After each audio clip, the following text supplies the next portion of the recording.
कह गई सब कुछ। चैप्टर 11 सच्चाई की गवाही। गांव का सच। ठाकुर और उसके सिपाही मशालों के साथ चौपाल पर खड़े हैं। माहौल भारी और तनाव से भरा हुआ है। गांव वाले चुप हो गए हैं, जैसे उनकी जुबानें डर से बंद चुकी हों। ठाकुर दहाड़ते हुए, आदित्य, तूने मेरे ही गांव में मेरी बेटी को मेरे खिलाफ खड़ा कर दिया। आज मैं तुझे दिखाऊंगा असली ताकत किसे कहते हैं। आदित्य आगे बढ़कर सीधे ठाकुर की आंखों में देखता है। भीड़ में सरगोशियां हैं। आदित्य गहरी और ठहरी आवाज में, ठाकुर, ताकत सिर्फ बंदूक और तलवार से नहीं होती। ताकत होती है उस भरोसे से जो लोग अपने दिल से देते हैं। और आज मैं वही भरोसा लेने आया हूँ। फायर आदित्य की यादें और मदद। आदित्य धीरे धीरे गांव वालों की तरफ मुड़ता है। उसके शब्द सीधे उनके दिल को छूते हैं। आदित्य, गांव वालों, याद है जब पिछली बार बाढ़ आई थी और नदी का पानी खेतों को डुबो रहा था? तब मैंने अपनी नौकरी से पैसे भेजे थे ताकि तुम्हारे खेतों में दोबारा बीज बोए जा सकें। भीड़ में एक बुजुर्ग किसान सिर उठाकर बोलता है, हाँ, अगर आदित्य न होता तो उस साल हम भूखे मर जाते। आदित्य जारी रखते हुए, और जब तुम्हारे बच्चों के लिए स्कूल की छत गिर गई थी, तब किसने दुबई से पैसे भिजवाकर नई छत डलवाई थी? भीड़ में से एक मास्टर जी बोलते हैं, हाँ, मैंने खुद देखा था। छत का खर्चा आदित्य ने ही उठाया था। आदित्य जोश में, और जब रामू का इलाज कराने के लिए तुम सब पैसे इकट्ठे नहीं कर पाए थे, तो अस्पताल का पूरा बिल मैंने चुकाया था। भीड़ से रामू का परिवार चिल्लाता है, सही कह रहा है। अगर आदित्य न होता तो रामू आज जिंदा न होता। दिल, गांव का दिल बदलना। गांव वालों की आंखों में अब गुस्से की जगह सोच और पछतावा है। नायरा की आंखों से आंसू बह रहे हैं, लेकिन इस बार ये डर के नहीं, गर्व के आंसू हैं। नायरा भीड़ की तरफ देखते हुए, आप सब जानते हैं कि आदित्य ने हमेशा आपकी मदद की है। वो दुबई में रहता था, लेकिन उसका दिल हमेशा आपके साथ था। तो बताइए, क्या ऐसा इंसान गद्दार हो सकता है? भीड़ धीरे धीरे आदित्य और नायरा के समर्थन में आवाज उठाने लगती है। नहीं, ये गद्दार नहीं है, ये तो हमारा रक्षक है। हाई वोल्टेज ठाकुर की चुनौती। ठाकुर गुस्से से कांप उठता है। उसकी मुठियां भींची हुई हैं। वो चीखता है, चुप रहो सब। आदित्य ने पैसे दिए होंगे, लेकिन ये सब उसका छल है। असलियत ये है कि उसने मेरी बेटी को मेरे खिलाफ खड़ा किया है, और इसके लिए इसे आज सजा मिलेगी, मौत की सजा। सिपाही तलवारें खींचते हैं। गांव वाले पीछे हट जाते हैं। आदित्य नायरा को अपने पीछे कर लेता है और तलवार निकालता है। ढोल और नगारों की गूंज हवा में गूंजती है। दोस्तों, चौपाल अब युद्ध भूमि बन चुकी है। गांव का दिल धीरे धीरे आदित्य की तरफ झुक रहा है, लेकिन ठाकुर की तलवार और सत्ता अभी भी भारी है। उंगली से दाहिनी ओर इशारा। अब सवाल ये है, क्या गांव वाले खुलकर आदित्य का साथ देंगे, या ठाकुर का डर उन्हें फिर से चुप करा देगा? सुनते रहिए खामोशियाँ, क्योंकि अब असली लड़ाई बस शुरू होने वाली है। चैप्टर 13 पहली टक्कर। चौपाल बनी रणभूमि। रात का अंधेरा, मशालों की रोशनी और सैकड़ों गांव वालों की सांसें, हर धड़कन जैसे किसी विस्फोट का इंतजार कर रही हो। ठाकुर गरजते हुए, आदित्य, तेरे हाथ में तलवार भले है, पर इस गांव में कानून मेरा चलता है। आज मैं सबको दिखाऊंगा कि ठाकुर की मर्जी के खिलाफ जाना कैसा लगता है। ठाकुर अपनी तलवार खींचता है। उसकी भारी तलवार की टंकार पूरे चौपाल में गूंजती है। आदित्य धीमी लेकिन दृढ़ आवाज, ठाकुर, आज ये लड़ाई तेरे और मेरे बीच नहीं है, ये लड़ाई है जुल्म और इंसाफ के बीच। और याद रख, जब इंसाफ तलवार उठाता है तो जुल्म का सिर झुकना ही पड़ता है। हाई वोल्टेज पहली भिड़ंत। ठाकुर और आदित्य एक दूसरे पर टूट पड़ते हैं। तलवारें भिड़ती हैं, ठक ठक ठक। चिंगारियां उड़ती हैं। गांव वाले सांसें रोककर देख रहे हैं। नायरा घबराई आवाज में, आदित्य, संभल कर। ठाकुर वार पर वार करता है। उसकी ताकत भारी है, लेकिन आदित्य का दिमाग तेज है। वो हर वार को मोड़ देता है। गांव वाला 1 धीरे से दूसरे से, देखा ठाकुर कितना भारी है, आदित्य टिक नहीं पाएगा। गांव वाला 2, नहीं, आदित्य बचपन से ही तलवार का माहिर है। देखना, यही बाजी मारेगा। दिल टूटना गांव वालों की परीक्षा। ठाकुर अचानक गांव वालों की ओर मुड़कर दहाड़ता है। ठाकुर, सुनो सब, अगर आज तुमने मेरा साथ न दिया तो कल तुम्हारे घर जलेंगे, तुम्हारी औरतें चुप रहेंगी और तुम्हारे बच्चों के पास खाने को अनाज भी न होगा। सोच लो, किसका साथ दोगे, मेरे ताकतवर हाथ का या इस गद्दार का? गांव वालों के चेहरे पर डर की लकीरें हैं। कुछ लोग पीछे हट जाते हैं, कुछ सिर झुका लेते हैं। नायरा रोते हुए गांव वालों की तरफ मुड़ती है। नायरा, डर मत करिए, अगर आज आप चुप रहे तो कल ये जुल्म आपके दरवाजे पर भी आएगा। आदित्य सिर्फ मेरा रक्षक नहीं, ये आप सबका रक्षक है। भीड़ में से कुछ औरतें हिम्मत करके बोलती हैं, सही कह रही है नायरा, हम आदित्य का साथ देंगे। फायर निर्णायक वार। ठाकुर गुस्से से पागल हो उठता है और आदित्य पर जोरदार वार करता है। आदित्य लड़खड़ाता है, तलवार उसके हाथ से छूटने वाली होती है।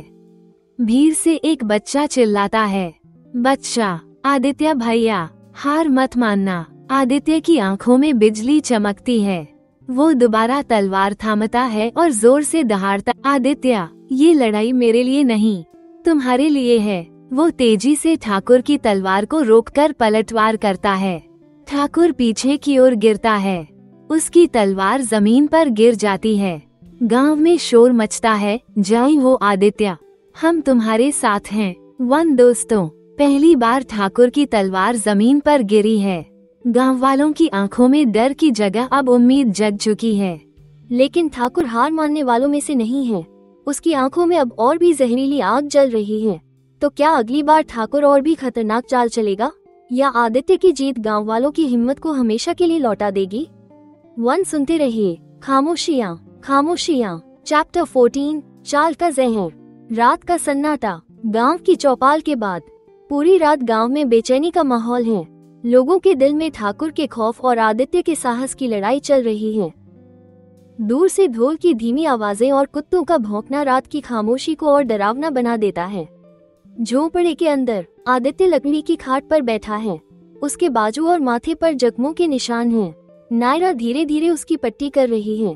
दिए की लौ उनके चेहरों पर पड़ रही है। नायरा नर्म आवाज में, पर आंखों में डर, आदित्य, मैं देख रही हूँ कि सब बदल रहा है। जो गांव वाले पहले तुम्हें अपना रक्षक मानते थे, वही अब शक की नजर से देख रहे हैं। मुझे डर है, कहीं ठाकुर का जहर उनके दिलों में पूरी तरह न उतर जाए। आदित्य गहरी सांस लेकर धीमे स्वर में, नायरा, ये लड़ाई तलवारों की नहीं, भरोसे की है। ठाकुर जानता है कि मुझे हराने के लिए तलवारें काफी नहीं, इसलिए वो लोगों के दिलों में शक बो रहा है। अगर गांव वाले टूट गए तो हमारी सबसे बड़ी हार वही होगी। सांप ठाकुर की हवेली। दूसरी ओर हवेली में ठाकुर अपने सिंहासन जैसे बड़ी कुर्सी पर बैठा है। उसके सामने शराब का प्याला रखा है, लेकिन उसका गुस्सा इतना है कि हाथ कांप रहा है। सिपाही उसके सामने खड़े हैं। ठाकुर दांत भींचकर भारी आवाज में, आदित्य ने मुझे चौपाल पर गिरा दिया, मेरी इज्जत पर चोट की, लेकिन मैं उसे सिर्फ तलवार से नहीं मारूंगा, मैं उसे वहीं चोट पहुंचाऊंगा जहां उसे सबसे ज्यादा दर्द होगा, उसके अपने गांव वालों से। वो अपने खास सिपाही भानु को इशारा करता है। ठाकुर, सुबह होते ही उनके खेतों में आग लगा दो, कुओं में जहर घोल दो और गांव वालों के घरों से अनाज चुराकर फेंक दो। जब भूख और प्यास उन्हें सताएगी तो वो खुद आदित्य को सौंप देंगे। वो सबके सामने गद्दार कहलाएगा। भानु सिर झुकाकर कुटिल हंसी के साथ, जैसा आप आदेश दे ठाकुर। सुबह होने से पहले ही गांव वालों का भरोसा जलकर राख हो जाएगा। ठाकुर की आंखों में संतोष और पागलपन का मिला जुला भाव। सूर्यास्त, सुबह का कहर। अगले दिन सूरज की पहली किरण गांव में तबाही लेकर आती है। गांव के खेत जल चुके हैं, घास फूस राख बन चुकी है, मवेशी कराह रहे हैं और कुएं का पानी बदबू मार रहा है। गांव वाले चीखते चिल्लाते दौड़ रहे हैं। गांव वाली औरत रोते हुए राख में हाथ मारकर हे भगवान, हमारा साल भर का अनाज जल गया। गांव वाला वन गुस्से और डर से, ये सब आदित्य की वजह से हुआ। ठाकुर हमसे बदला ले रहा है क्योंकि हमने उसका विरोध किया। गांव वाला टू कांपते स्वर में, हाँ, अगर हमने आदित्य को ठाकुर को सौंप दिया तो शायद हमारी जिंदगी बच जाए। गांव वाले आपस में बहस करने लगते हैं। कुछ लोग डर से आदित्य के खिलाफ हैं, तो कुछ अब भी चुपचाप उसके पक्ष में खड़े हैं। माहौल तनाव से भरा है। दिल टूटना, आदित्य और नायरा का सामना। आदित्य और नायरा भीड़ के बीच पहुंचते हैं।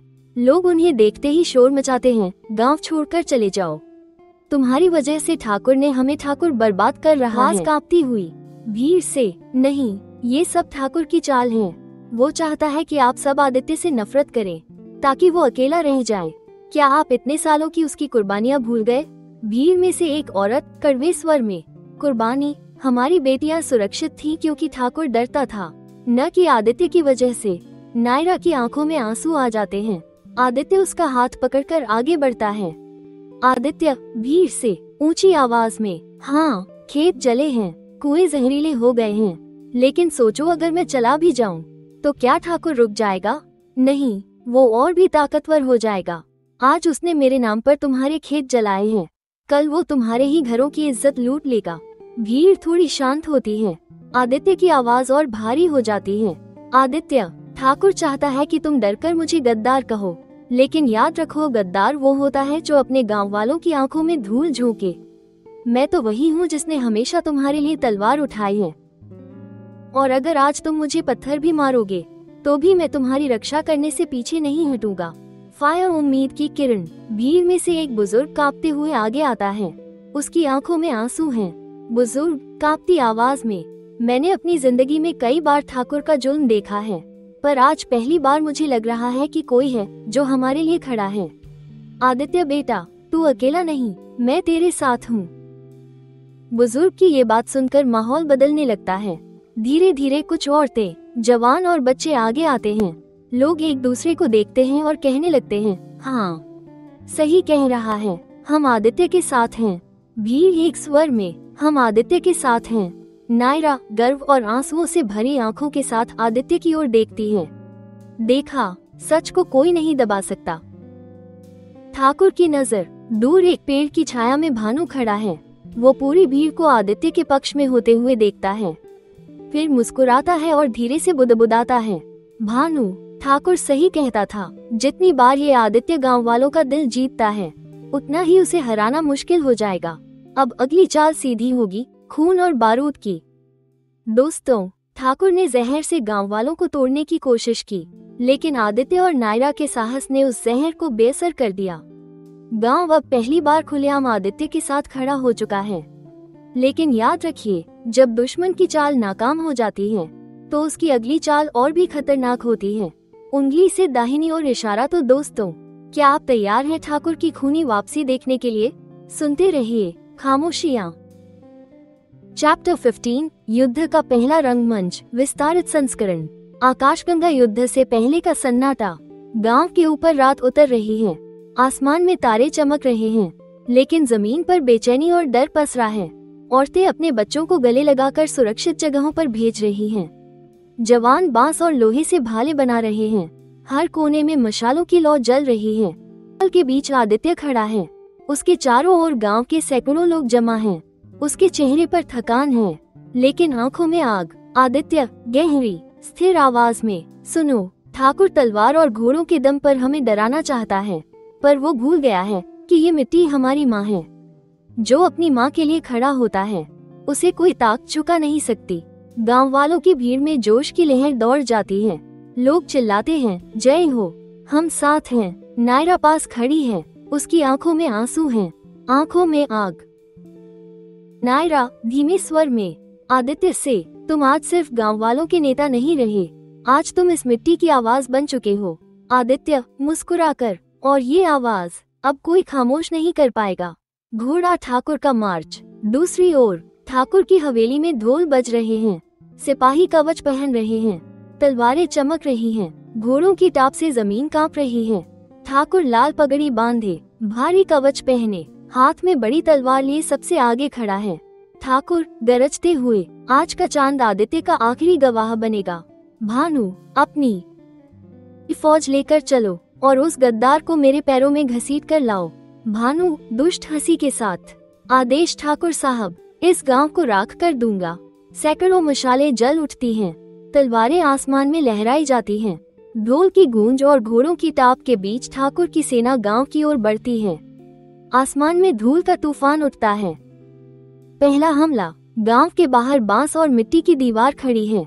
गांव वाले अपनी अपनी जगह पर तैयार हैं। महिलाएं छतों पर खड़ी घड़े और पत्थर थामे हैं। बच्चे मशाले पकड़े खड़े हैं। ठाकुर की सेना धावा बोलती है। पहला सिपाही बांस की दीवार तोड़ने की कोशिश करता है, तभी गांव का एक जवान भाले से उस पर वार करता है। भीड़ जयकारों से गूंज उठती है। गांव और सेना की भिड़ंत शुरू होती है। तलवारों की टकराहट, घोड़ों की चीख और इंसानों के चिल्लाने की आवाजें मिलकर पूरा गांव रणभूमि बन जाता है। भानु बनाम आदित्य। भानु घोड़े पर सवार होकर सीधा आदित्य की ओर दौड़ता है। उसकी तलवार तेज रोशनी में चमक रही है। दोनों की तलवारें टकराती हैं, धड़ाम, चिंगारियां उड़ती हैं। भानु दांत पीसकर, आदित्य तू हीरो बनने निकला है, आज तेरी हड्डियां तोड़कर तुझे जमीन चिताऊंगा। आदित्य दृढ़ आवाज में, भानु तूने हमेशा दूसरों को डराया है, आज तुझे डर दिखाऊंगा, इस गांव की ताकत का डर। आदित्य जोरदार वार करता है। भानु घोड़े से गिर जाता है। गांव वाले जोर जोर से चिल्लाते हैं, जय हो, आदित्य जिंदाबाद। फायर। गांव वालों का संघर्ष। ठाकुर की सेना पूरे गांव पर टूट पड़ती है। औरतें छतों से उबलता हुआ पानी फेंकती हैं। बच्चे पत्थर बरसाते हैं। जवान बांस की भालों से घोड़ों को रोकते हैं। हर तरफ आग और धुआं है। नायरा भी हाथ में तलवार लेती है। एक सिपाही उसकी तरफ आता है, लेकिन नायरा बिना डरे वार करती है। सिपाही घायल होकर गिर जाता है।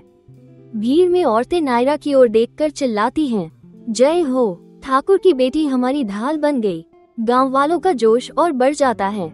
मुकुट ठाकुर का आगमन। अचानक रणभूमि में हलचल होती है।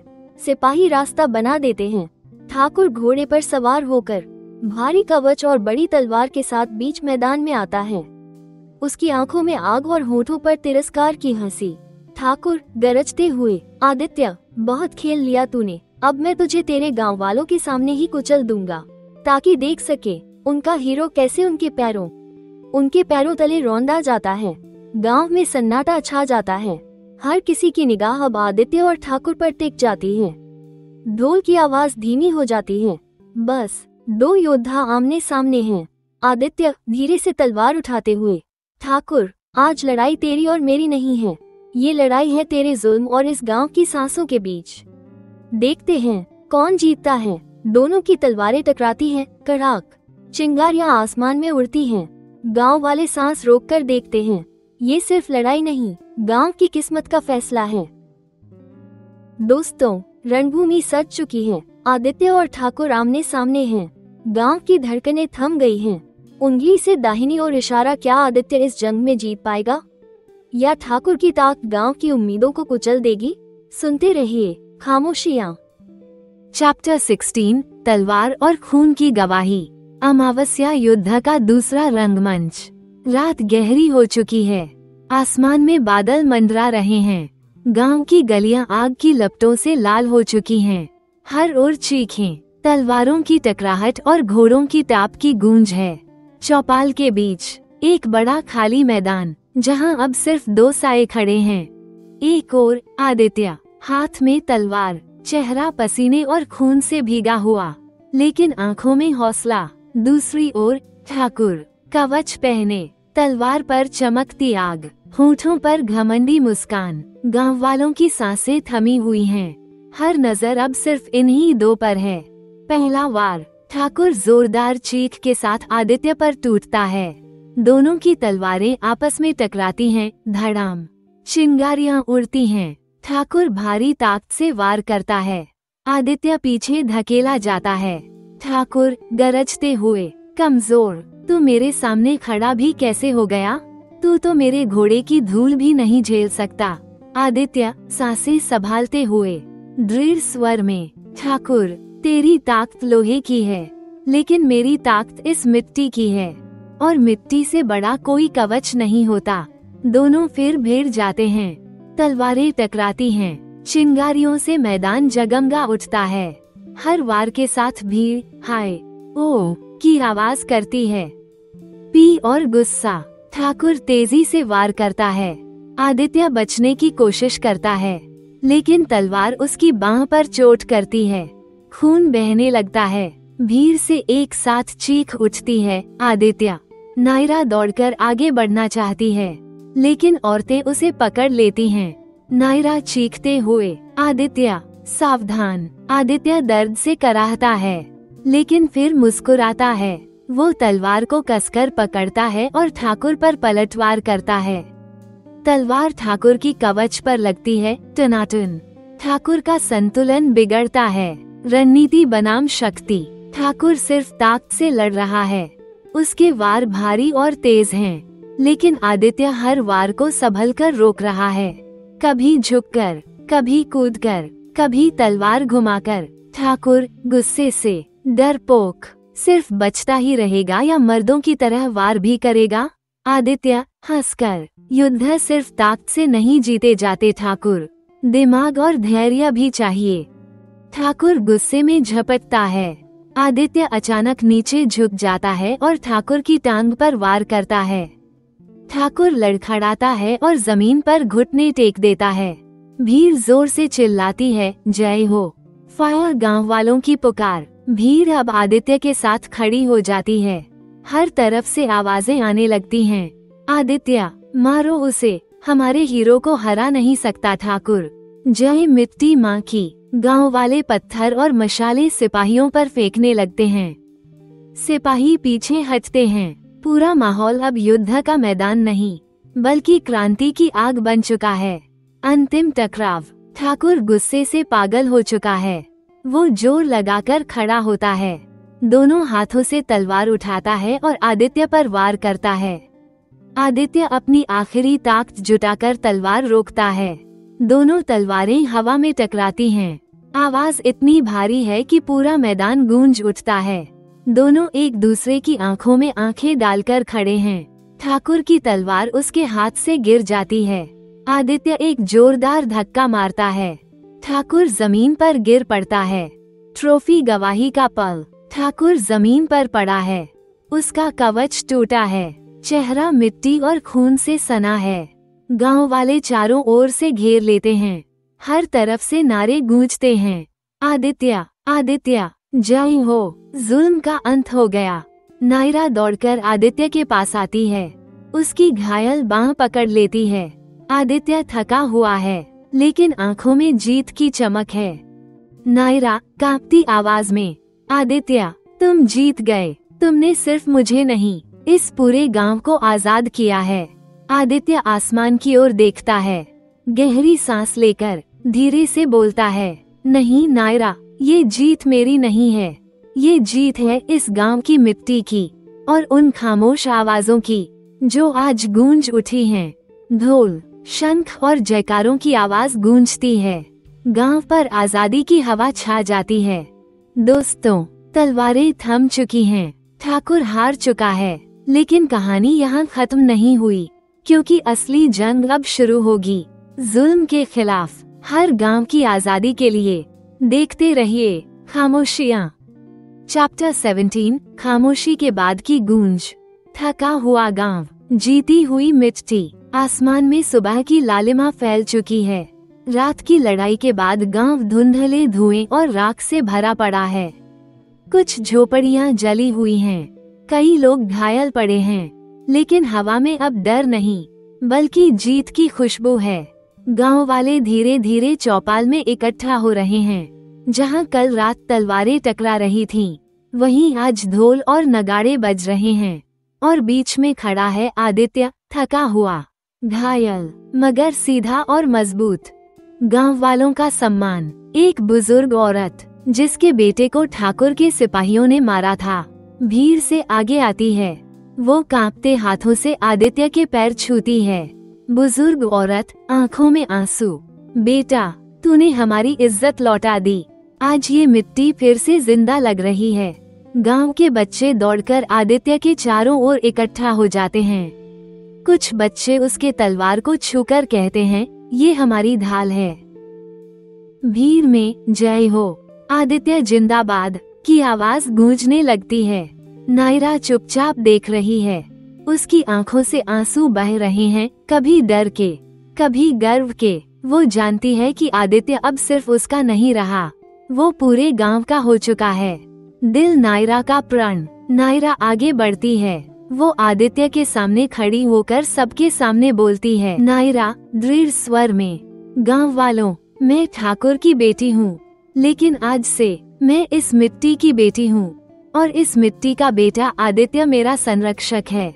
उसके खिलाफ खड़ा होना, मेरी इज्जत के खिलाफ खड़ा होना होगा। भीड़ गूंज उठती है। महिलाएं ताली बजाती हैं, पुरुष तलवारें हवा में उठाते हैं। ढोल की थाप तेज हो जाती है। ठाकुर की अंतिम सांस। लेकिन तभी चौपाल के एक कोने से खून की खांसी सुनाई देती है। सबकी नजर उस ओर जाती है। ठाकुर जमीन पर पड़ा है, घायल, टूटा हुआ, मगर अब भी जिंदा। उसकी आंखों में जलन और जहर है। ठाकुर कमजोर मगर नफरत भरी आवाज में, आदित्य, तूने मुझे गिरा दिया, लेकिन मत भूल, ये सिर्फ एक जंग थी। मेरे पीछे पूरी रियासत है। तू देखेगा, असली तूफान अभी बाकी है। सिपाही उसे उठाकर गांव से बाहर ले जाते हैं। गांव वालों के चेहरों पर डर और गुस्सा दोनों दिखाई देता है। पौधा नई शुरुआत। ठाकुर को ले जाने के बाद गांव में शांति छा जाती है। लोग राख में से अपने घरों को संभालने लगते हैं। औरतें पानी भरती हैं, बच्चे टूटी झोपड़ियों से ईंटें उठाते हैं। आदित्य उनके बीच चलता है, हर किसी की मदद करता है। किसान आदित्य से कहता है, तूने सिर्फ हमें बचाया नहीं बेटा, तूने हमें जीना सिखाया। आदित्य मुस्कुराता है, लेकिन उसके दिल में बेचैनी है। वो जानता है ठाकुर की बात सच हो सकती है। ये जीत शुरुआत है, अंत नहीं। हंसिया चांद रात की फुसफुसाहट। रात को चौपाल के बीच आग जल रही है। आदित्य और नायरा अकेले बैठे हैं। चारों ओर गांव वाले सो चुके हैं, लेकिन पहरेदारी जारी है। नायरा धीरे से, आदित्य, अब आगे क्या होगा? क्या ठाकुर सचमुच लौटेगा? आदित्य गहरी सांस लेते हुए, नायरा, ठाकुर अकेला नहीं है। उसकी रियासत, उसके रिश्तेदार, उसके और भी दुश्मन होंगे।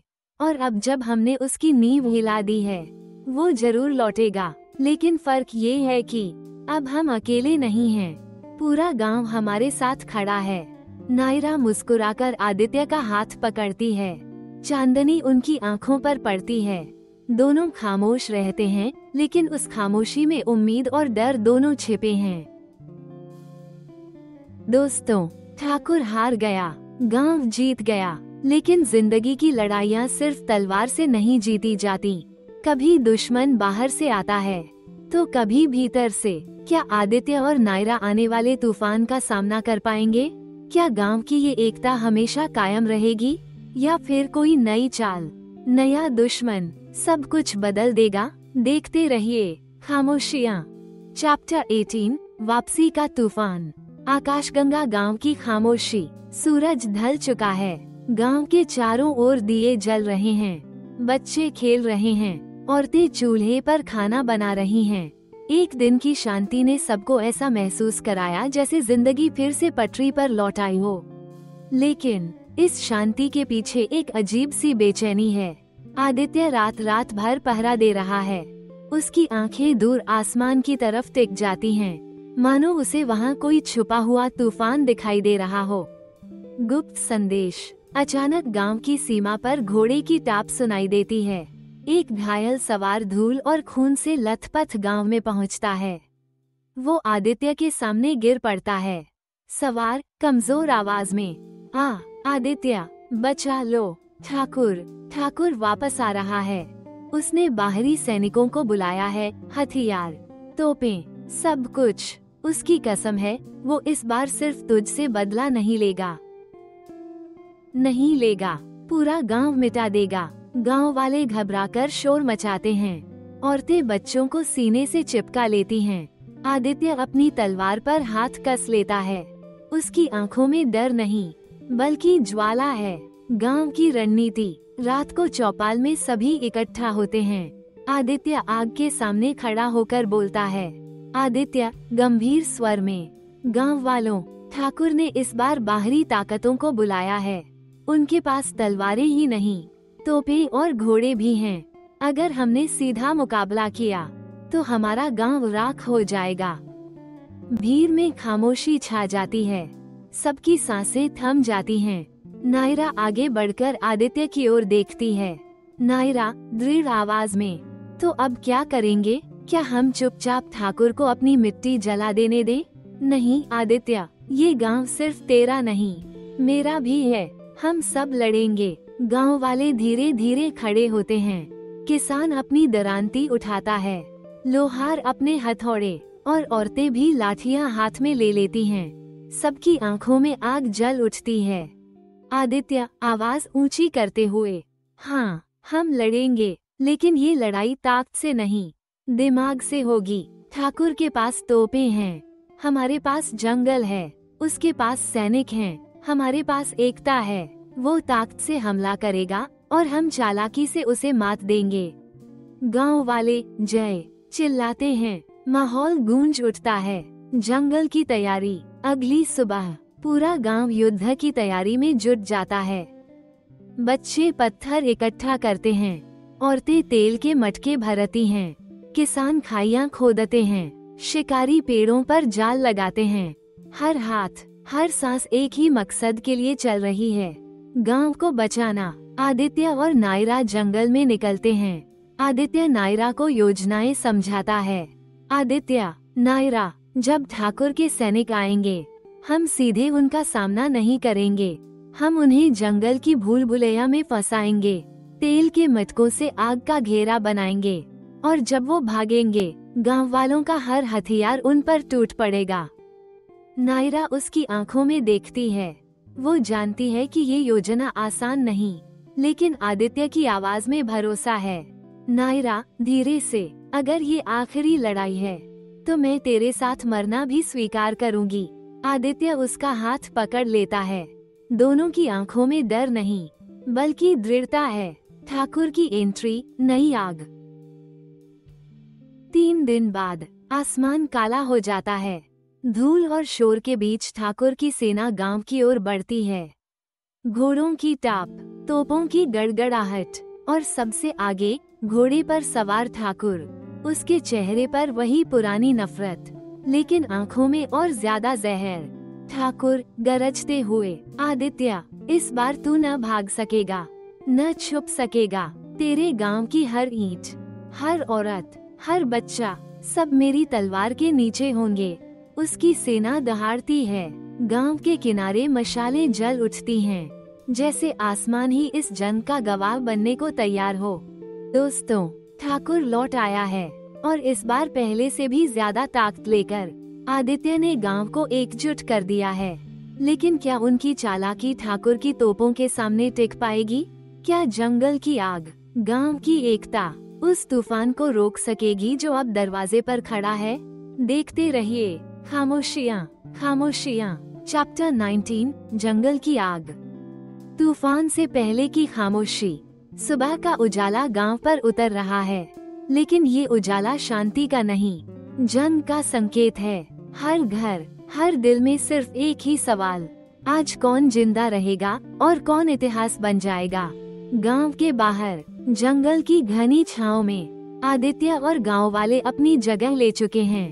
तेल के मटके डालकर आग लगाने की तैयारी, पत्थरों और लकड़ियों के ढेर, और पेड़ों पर छुपे शिकारी, सब कुछ तय है। आदित्य धीरे से, नायरा से, याद रख, एक गलती और सब खत्म। हमें धैर्य रखना होगा। नायरा उसकी आंखों में देखती है। उसकी सांस तेज है, लेकिन उसकी आंखों में डर नहीं।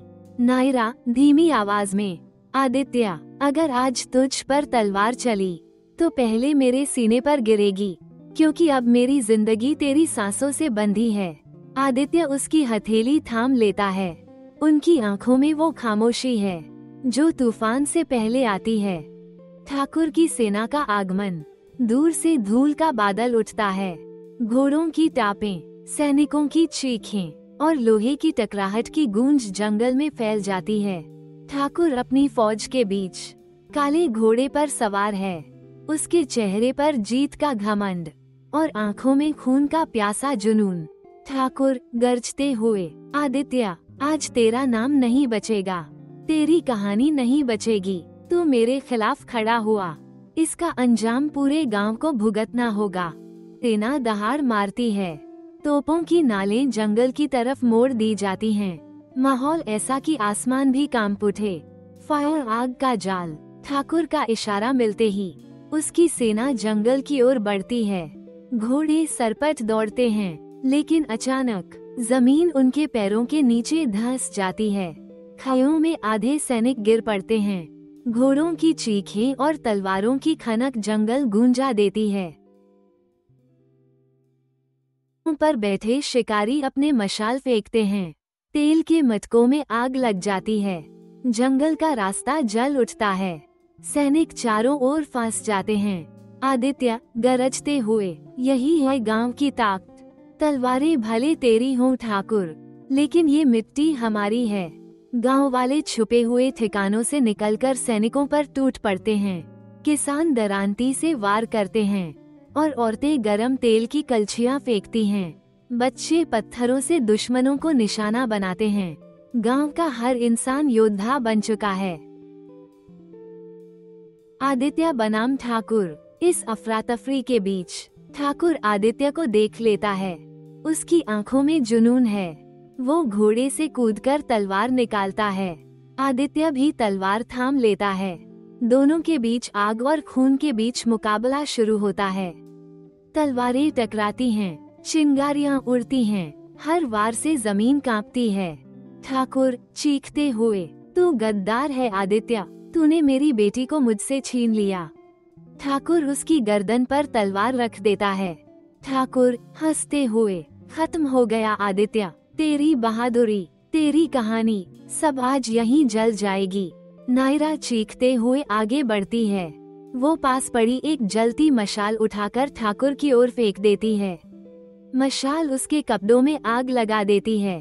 ठाकुर पीछे हटता है, आग बुझाने की कोशिश करता है। आदित्य इस मौके का फायदा उठाकर तलवार उठाता है और वार करता है। ठाकुर की तलवार जमीन पर गिर जाती है। अब हालात पलट चुके हैं। दोस्तों, जंगल की आग ने ठाकुर की सेना को फंसा लिया है। गांव वालों की एकता ने उन्हें योद्धा बना दिया है और अब आदित्य और ठाकुर का असली मुकाबला शुरू हो चुका है। क्या आदित्य अपने गांव और नायरा को हमेशा के लिए इस जुल्म से आजाद कर पाएगा, या ठाकुर की नफरत अब भी उन्हें कुचल देगी? उंगली से दाहिनी ओर इशारा देखते रहिए। खामोशियाँ, खामोशियाँ। चैप्टर 20, आखिरी टकराव। रात की गूंज। जंगल में आग की लपटें आसमान को छू रही हैं। सिपाहियों की चीखें, घोड़ों की दौड़ और तलवारों की खनक हवा में भर चुकी है। गांव वाले और ठाकुर की सेना आमने सामने खड़े हैं, लेकिन सबकी नजर सिर्फ दो लोगों पर है, आदित्य और ठाकुर। आदित्य की सांसें भारी हैं, उसके कपड़े खून और धूल से सने हुए हैं। ठाकुर के चेहरे पर भी जलन के निशान हैं, लेकिन उसकी आंखों में पागलपन और गुस्सा और तेज हो चुका है। जंग की शुरुआत। ठाकुर गरजते हुए आगे बढ़ता है। उसकी तलवार आदित्य की तरफ बिजली की तरह गिरती है। आदित्य अपने वार से उसे रोकता है। दोनों की तलवारें टकराती हैं और चिंगारियां हवा में उड़ती हैं। ठाकुर हंसते हुए, आदित्य, तू सोचता है कि ये गांव तुझे बचा लेगा? नायरा तुझे बचा लेगी? नहीं, मैं वो तूफान हूँ जो हर खामोशी को चीर देता है। आदित्य गहरी आवाज में, और मैं वो दीवार हूँ ठाकुर, जो हर तूफान को रोकता है। आज तेरी तलवार नहीं, तेरे जुल्म का अंत होगा। दोनों तलवार से वार करते हैं। कभी आदित्य झुकता है, कभी ठाकुर पीछे हटता है।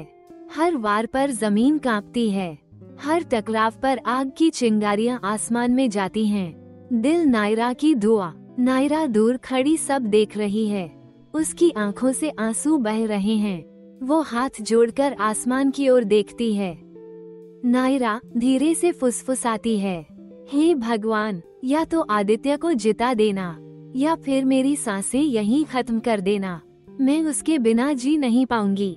टक्कर निर्णायक पल। ठाकुर अचानक पूरी ताकत से आदित्य पर वार करता है। आदित्य गिरते गिरते बचता है, लेकिन उसकी बांह पर गहरा जख्म हो जाता है। खून बहने लगता है। गांव वाले घबराकर चिल्लाते हैं। नायरा चीखती है, आदित्य। आदित्य दर्द से कराहता है, लेकिन उसकी आंखों में आग और बढ़ जाती है। वो जमीन से मिट्टी उठाकर ठाकुर की आंखों में फेंक देता है। ठाकुर अंधा सा होकर पीछे हटता है। आदित्य उसी पल अपनी तलवार सीने से निकालता है और पूरी ताकत से ठाकुर पर वार करता है। ठाकुर की तलवार हवा में उड़ जाती है। वो जमीन पर घुटनों के बल गिरता है। उसका चेहरा खून और पसीने से लथपथ है। ठाकुर का अंत। ठाकुर हौंफते हुए आदित्य से, तारांकन, आदित्य, तूने मेरी इज्जत, सब कुछ छीन लिया। आदित्य धीमी लेकिन दृढ़ आवाज में, नहीं ठाकुर, इज्जत तूने खुद खोई थी जब तूने अपनी बेटी को खिलौना समझा। आज तेरे जुल्म का हिसाब चुकाया गया है। आदित्य आखिरी वार करता है। ठाकुर जमीन पर गिरकर खामोश हो जाता है। उसकी तलवार उसके हाथ से फिसलकर दूर जा गिरती है। गांव में सन्नाटा छा जाता है। सूर्यास्त, नया सवेरा। गांव वाले धीरे धीरे पास आते हैं। कुछ लोग रोते हैं, कुछ आदित्य को गले लगाते हैं। औरतें नायरा को पकड़कर सीने से लगा लेती हैं। सभी की आंखों में राहत और गर्व है। गांव वाला ऊंची आवाज में, आज से आदित्य गद्दार नहीं, हमारा रक्षक है। गांव वाले नारे लगाने लगते हैं। तारांकन, आदित्य जिंदाबाद, जुल्म का अंत हो गया। नायरा दौड़कर आदित्य को गले लगा लेती है। दोनों की आंखों में आंसू हैं, लेकिन इन आंसुओं में जीत है। इन आंसुओं में नया जीवन है। नरेटर, दोस्तों, जंगल की आग ने ठाकुर के जुल्म को राख कर दिया। आदित्य और नायरा ने मिलकर वो कहानी लिखी जो अब पीढ़ियों तक सुनाई जाएगी। लेकिन याद रखिए, हर जीत के बाद एक नई परीक्षा इंतजार करती है। आगे क्या होगा, क्या नई मुसीबत आएगी, ये जानने के लिए देखते रहिए खामोशियाँ। हेलो दोस्तों, अगर आपको ये स्टोरी पसंद आती है तो अपना सपोर्ट दिखाने के लिए प्लीज मेरे चैनल को लाइक एंड सब्सक्राइब कीजिए। मिलते हैं नेक्स्ट चैप्टर में। धन्यवाद।